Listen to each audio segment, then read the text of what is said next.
Welcome to a special magical edition of Spector Creative here on YouTube. I'm your host, Scott Toy Guru Neitlich, former brand manager of Masters of the Universe, and we are talking about magic. All kinds of magic. I mean, there's birthday party magic, there's fantasy book and movie magic with wizards battling giant monsters, and then, of course, there's your everyday kind of sleight of hand that some people call magic, but really it's about hiding things from people who don't pay attention. That's the kind of magic, I'm good at because it's the only real one. Well, I guess, there's real magic. That's what TV shows tell us, right?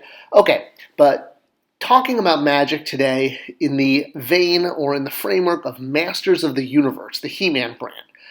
I've gotten a lot of questions on the comment section here on Spector Creative about how magic works and where it comes from on planet Eternia. A lot of this is because I did a video previously, which you can see here in the link above, about the origins of technology on He-Man's planet.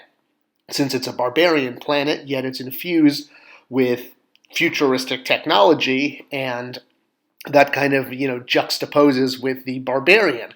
But how did they also get magic? Where does that come from? That the counter to technology, if you will. Well, let's make some magic! So the start, finish, and all-encompassing answer is this. A shining yellow ball. Well, okay, it looks better in animation form. See, everything does go back to, Filmation and original stuff from the 80s. We're not just making this up for classics. It actually does have roots in all of the lore. So this is the Star Seed, what you're looking at. It's from the classic Filmation episode, The Golden Discs of Knowledge by Berwick and Wise.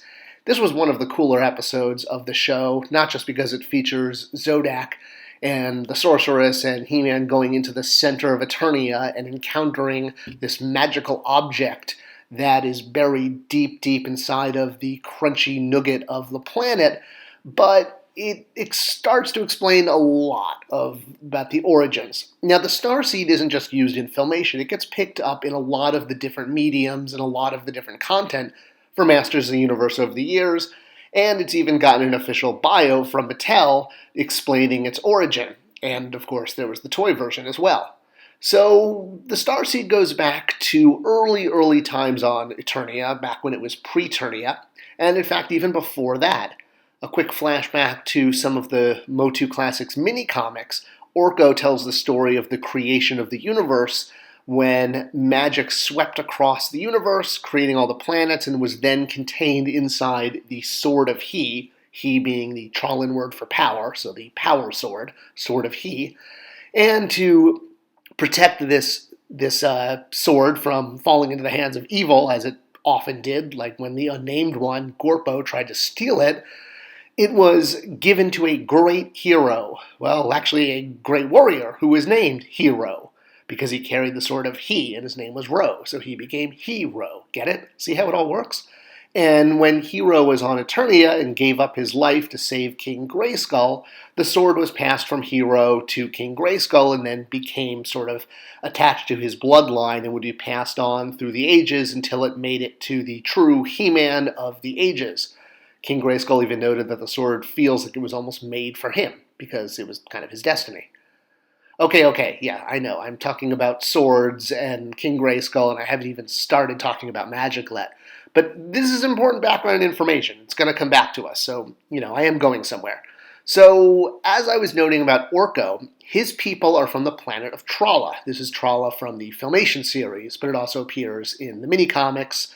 And as I said, Tralla, or the Trollan people, the overlords of Tralla, were the ones that created that sword. So there's a lot of Trollans that show up in the content. And in the mini-comics, when He-Man is on Tralla, they go to the Temple of Power, which you can see there in the background. They're charged with defending it. It's sort of like a mega version of Castle Grayskull, and that's actually not just deliberate, but there's specific ties between the Temple of Power and Castle Grayskull on Eternia. And inside of the temple is where the Trollans grew the Star Tree. So the Star Tree was the source of all magic. And from this tree, it would create leaves and seeds. in order to perpetuate magic throughout the universe. Now, to protect magic, to protect this tree that they grew that would generate magic, the Trollins had a backup plan. Because, well, sometimes trees that are magical in fantasy wither and die. So, Eternia was selected because it was a sort of, well, it was an offbeat planet far from the Horde Empire and all of sort of the evil of the universe, like way, way, out in the distance. But it was the center of the universe. And inside the center of the planet, at the center of the universe, they hid one of the seeds from the star tree. So hence the star seed, which here in toy form you can see being held by this giant rock monster. But he's important. We'll get to him in a moment. And a lot of baddies over the years tried to break apart Eternia to get to that chewy center and steal the star seed. And that's where this guy, Procrastus, the rock monster, comes from. He was created by the Trollins and assigned to guard the star seed inside of Eternia, but he also had to hold the planet together because when Hordak tried to rip it apart, he caused a giant crack. And if it wasn't for Procrastus there in the middle guarding the star seed and holding the planet together, well, it would crack apart and explode. And, that's the end of planet Eternia there. So eventually, the unnamed one does do what Hordak failed to do and steals the star seed from the center of Eternia and uses it in a giant battle, but again, that's not as important. That's just what happens with the star seed. It was meant to be protected from baddies like the Unnamed One and Hordak and others. And because there's always going to be threats out there, the Trollins wanted to protect magic and hence took a seed from the star tree. And, part of that rainy day fund, they hid it away inside the center of the planet Eternia, which was the center of the universe. All right, so that's just part of the story. You'll also notice on the map of Subternia that there are two channels going up from the center to the surface. One leads to Central Tower. The other leads to Castle Grayskull. And this is why both of these monuments, if you will, are sources of great power, because they are getting a direct flow of energy from the star seed in the center of the planet.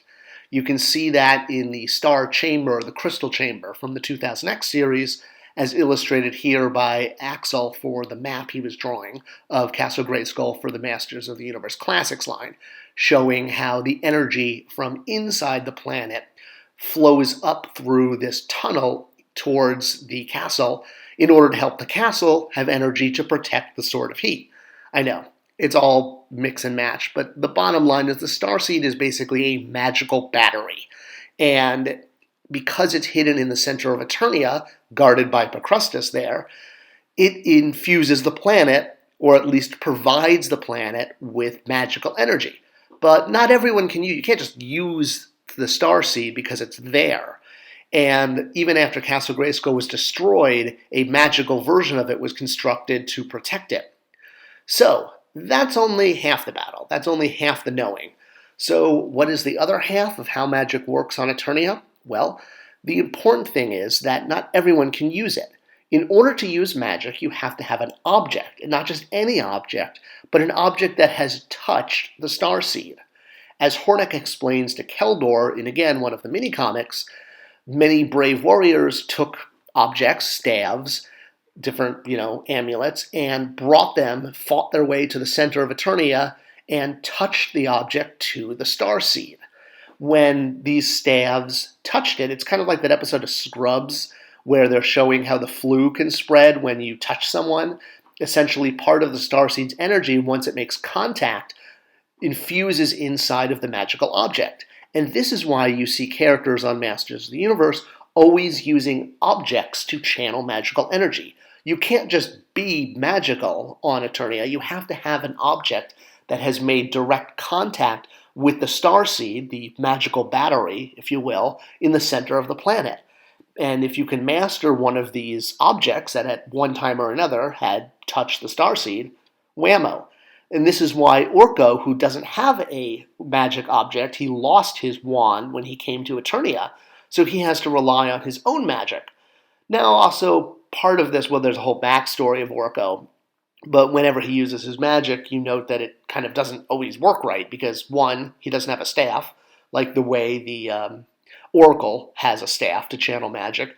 But also, Orko's backstory is also that he's there undercover to keep an eye on Prince Adam to make sure he, is raised right and grows up to become the protector of the Sword of Heat. You can learn more about that in the video linked above, and, that's a whole other story. Now, there's other things besides staves. There's also amulets and different magical objects that have also touched the starseed. But in order to harness any magic, you need one of these objects, and the object at one time or another throughout the history needed to make contact with the starseed and then absorb magical energy. You could think of it as the starseed turns that object on. It turns that object, like a regular stick, now suddenly becomes infused with the starseed's energy and can radiate or cure the common cold energy, or any number of things that you can use magic for. So essentially, magic for Eternia comes from a starseed in the center of the planet, which acts as a magical battery that can infuse devices, staves, amulets that touch it. And that's where magic comes from. I hope you enjoyed this video as we continue to delve into the lore of Masters of the Universe. If you like this, do subscribe and give it a like because that tells YouTube to share it with other people. Thanks for watching, and I'll see you guys next time.